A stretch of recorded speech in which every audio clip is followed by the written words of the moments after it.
Shalom Aleichem Besem Hamasya. Salam damai bagi kita semua di dalam nama Sang Kristus. Hari ini Jumat tanggal 29 April 2022, kita memasuki kalender liturgi hari biasa Minggu Paskah kedua. Bersama saya Sulistiawan dari Stasi Santo Yosef, Paroki Santo Stefanus Surabaya, mengajak Bapak Ibu dan saudara-saudari sekalian untuk mendengarkan sabda Tuhan, merenungkannya, serta memohon rahmat dalam menghidupinya.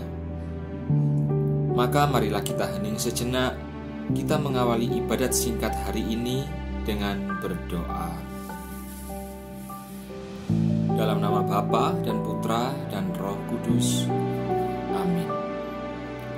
Allah Bapa kami yang bersemayam di dalam terang yang tak terhampiri, di dalam Engkaulah kami hidup, kami bergerak, dan kami ada.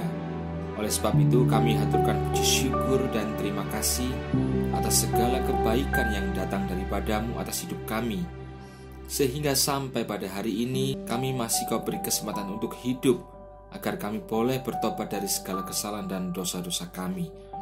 Kami berdoa kiranya Engkau berkenan mengutus Roh Kudus-Mu di dalam nama Sang Kristus, agar roh kebenaran itu senantiasa membawa kami kepada seluruh kebenaran atas sabda-Mu yang akan kami terima saat ini.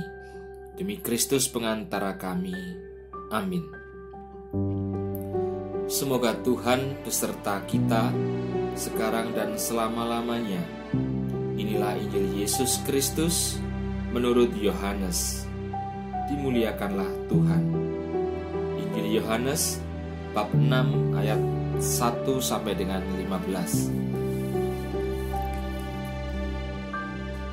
Sekali peristiwa Yesus berangkat ke seberang danau Galilea, yaitu danau Tiberias. Orang banyak berbondong-bondong mengikuti Dia karena mereka melihat mujizat-mujizat penyembuhan yang diadakannya terhadap orang-orang sakit. Dan Yesus naik ke atas gunung dan duduk di situ dengan murid-muridnya. Dan Paskah, hari raya orang Yahudi, sudah dekat. Ketika Yesus memandang sekelilingnya dan melihat bahwa orang banyak berbondong-bondong datang kepadanya, berkatalah Ia kepada Filipus, "Di manakah kita akan membeli roti supaya mereka ini dapat makan?"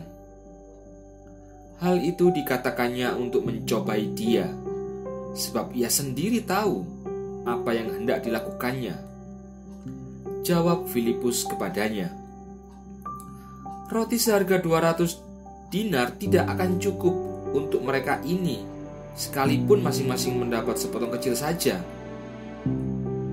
Seorang dari murid-muridnya, yaitu Andreas, saudara Simon Petrus, berkata kepadanya, "Di sini ada seorang anak yang mempunyai 5 roti jelai dan 2 ikan. Tetapi apakah artinya itu untuk seorang sebanyak ini?" Kata Yesus, "Suruhlah orang-orang itu duduk." Adapun di tempat itu banyak rumput, maka duduklah orang-orang itu, kira-kira 5.000 laki-laki banyaknya. Lalu Yesus mengambil roti itu, mengucap syukur dan membagi-bagikannya kepada mereka yang duduk di situ. Demikian juga dibuatnya dengan ikan-ikan itu sebanyak yang mereka kehendaki. Dan setelah mereka kenyang, Ia berkata kepada murid-muridnya, "Kumpulkanlah potongan-potongan yang lebih, supaya tidak ada yang terbuang."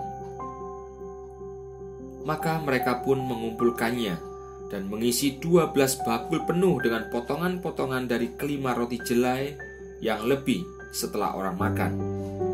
Ketika orang-orang itu melihat mujizat yang telah diadakannya, mereka berkata, "Dia ini adalah benar-benar nabi yang akan datang ke dalam dunia." Karena Yesus tahu bahwa mereka hendak datang dan hendak membawa Dia dengan paksa untuk menjadikan Dia raja, Ia menyingkir pula ke gunung seorang diri. Demikianlah sabda Tuhan. Terpujilah Kristus. Bapak, Ibu, dan saudara-saudari yang terkasih, Jika kita perhatikan dalam Injil Yohanes yang baru saja kita dengarkan bersama, kita melihat ada 3 indikasi yang menyatakan bahwa Yesus adalah Sang Mesias, bukan hanya sekedar Mesias. Dan untuk inilah para rasul dianggap layak mengalami penderitaan serta yang mereka lakukan untuk memenuhi mandat Tuhan sendiri. Apa mandat Tuhan itu? Yaitu mewartakan kebenaran Injil tentang Yesus yang adalah Sang Mesias atau Sang Kristus, yang artinya Dia yang diurapi. Bapak, Ibu, dan saudara-saudari sekalian, indikasi pertama yang telah digenapi oleh Yesus adalah bahwa Dia mengambil roti serta mengucap syukur dan membagi-bagikannya kepada mereka. Sebagai seorang imam agung, maka Yesus menggenapinya dengan jalan memberikan dirinya, yaitu tubuhnya, di kayu salib untuk menjadi korban tebusan sampai mati. Dan pada kebangkitannya serta kenaikannya ke sorga, maka ia menjadi imam sekaligus kurbannya di hadapan Allah. Lalu indikasi yang kedua adalah bahwa orang-orang Yahudi yang berbondong-bondong menyatakan bahwa Yesus adalah seorang nabi, itu adalah memang benar bahwa Yesus adalah seorang nabi. Tetapi satu hal yang harus kita ketahui bahwa Yesus adalah nabi dari segala nabi. Seorang nabi adalah menyampaikan sabda Allah yang dalam konteks Perjanjian Lama menyampaikan sabda Allah kepada suatu bangsa, yaitu bangsa Israel. Maka Nabi Yesus ini adalah nabi sekaligus sabda itu sendiri yang berinkarnasi, artinya yang menjelma menjadi manusia. Lalu indikasi yang ketiga adalah bahwa Yesus mengetahui bahwa Dia akan dijadikan raja bagi orang-orang Yahudi. Tetapi kita tahu bahwa Yesus tidak menghendaki raja di dalam pengertian duniawi, melainkan bahwa Yesus adalah raja yang meraja di dalam kerajaannya, yaitu di dalam kerajaan Allah. Sehingga Bapak, Ibu, dan saudara-saudari yang terkasih, dari sini kita ketahui bahwa Yesus adalah benar-benar Sang Mesias, seperti yang dinyatakan oleh Allah sendiri, seperti yang dinyatakan oleh Bapa sendiri melalui Petrus. Bisa kita baca pada Matius 16 ayat 16 sampai dengan 17, yaitu merupakan pimpinan para rasul. Dan sebagai Sang Mesias, Yesus yang menjadi seorang pengantara yang mendamaikan umat manusia dengan Allah. Mengapa menjadi pengantara? Karena dalam satu pribadi Yesus ini berdiam secara jasmani keseluruhan, kepenuhan, kealahan. Jika bisa dibahasakan dengan mudah yang bisa kita mengerti, Yesus adalah yang mendamaikan antara manusia dengan Allah. Karena di dalam satu pribadi Yesus ini terdapat 2 kodrat, yaitu kodrat keilahian sebagai Sang Firman Allah yang satu dengan Allah, dan juga di dalam satu pribadi Yesus ini terdapat kodrat Bunda Maria. Kolose 2 ayat 9. Maka dari itu Bapak, Ibu, dan saudara-saudara yang terkasih, gereja melalui pengajaran imannya dengan tidak henti-hentinya selalu mengajar dan mengingatkan kepada umatnya, kepada gerejanya, supaya mengenal Yesus dengan benar, seperti apa yang telah diberitakan oleh para rasul, yaitu para murid-muridnya. Sebab murid-murid Yesus sendiri, yaitu para rasul, merupakan guru dari dunia. Dan Yesus sendiri menekankan dan memberikan mandat kepada para murid-muridnya supaya para murid membaptis atas nama Allah Tritunggal dan mengajar seluruh bangsa supaya mereka semua percaya kepada Yesus.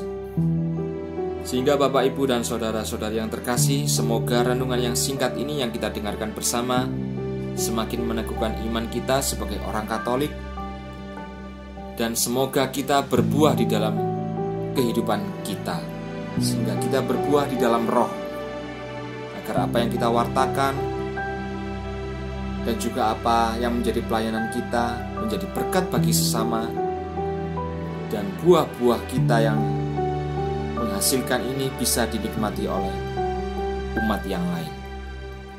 Berkat Allah senantiasa menyertai kita semua. Amin.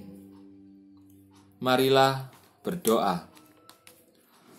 Allah yang Maha Rahim, terima kasih atas sabda-Mu yang telah kami terima dan kami dengar bersama. Kami berdoa kiranya Roh Kudus selalu mengajar dan mengingatkan kami atas kebenaran yang kami terima, dan kiranya menguatkan kami untuk mengerjakan keselamatan yang datang daripada-Mu di dalam setiap langkah pesiaran kehidupan kami di dunia ini, di dalam hidup berkeluarga, dalam kehidupan sosial bermasyarakat maupun dalam kehidupan gereja. Maka ya Bapa, seluruh doa, permohonan serta harapan kami umat-Mu, kami haturkan dalam hadirat-Mu di dalam nama Putra-Mu, Juru Selamat dan pengantara kami semua umat manusia, Tuhan Yesus Kristus, yang melaluinya Engkau menjadikan segala sesuatu dan menopang segala sesuatu, yang bersama Dikau dalam persatuan Roh Kudus, Tuhan yang memberi kehidupan, Allah Tritunggal yang berkuasa sepanjang segala masa. Amin.